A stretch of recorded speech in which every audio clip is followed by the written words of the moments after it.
Hey, and welcome to Board with Life News for March 18th. Today I'm going to talk about an expansion for Koro, Open Sesame, Oniisama, and the Kickstarter for Farspace Foundry. Let's get to it. Hey, I'm Chris. Welcome to Board with Life News.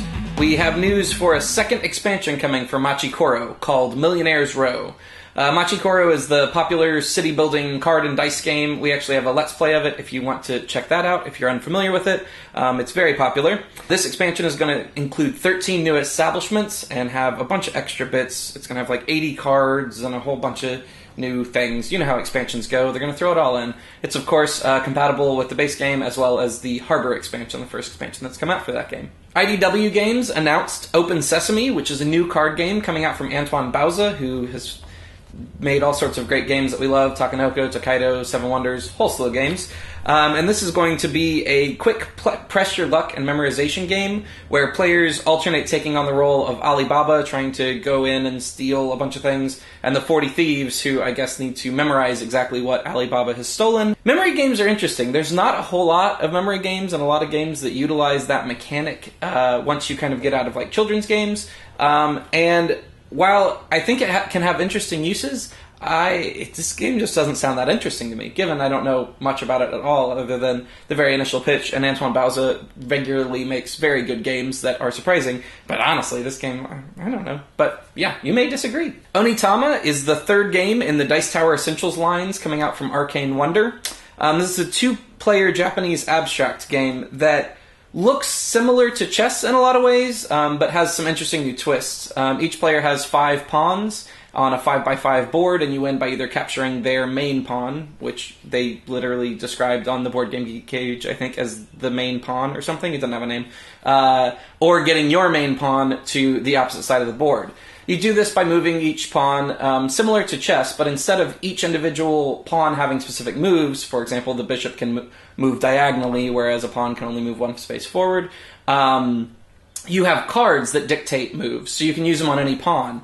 So you're going to have 2 cards, so they may be this pawn can move 2 spaces forward or 2 spaces to the right, and this one can move any 1 space in any direction or something like that. And once you use that move, you put it in the middle, and you exchange that with the card that is in the middle, so now you have a different set of moves, and your opponent will now have access to the move that you just used. So it's really interesting. You can see what your opponent can do, and it's more complex in a lot of ways, but a lot simpler in a lot of ways because there's only 2 possible moves that they're going to be able to do. It seems pretty interesting as far as abstract game goes, so if that sounds interesting to you, definitely put that on your radar. This week's Kickstarter is for Farspace Foundry. Farspace Foundry is a sci-fi set collection worker placement game for 1 to 4 players. It's based around this really interesting double-sided board that has a rondelle as the central mechanic, which is really cool. I like rondelles in games. It's got really great artwork by Adam McIver, who's been blowing up lately with all his artwork and design stuff in the game world.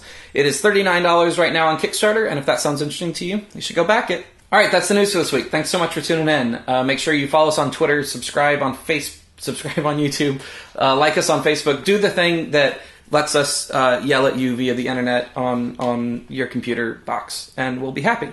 All right, this week's question comes from @JanEngland via Twitter.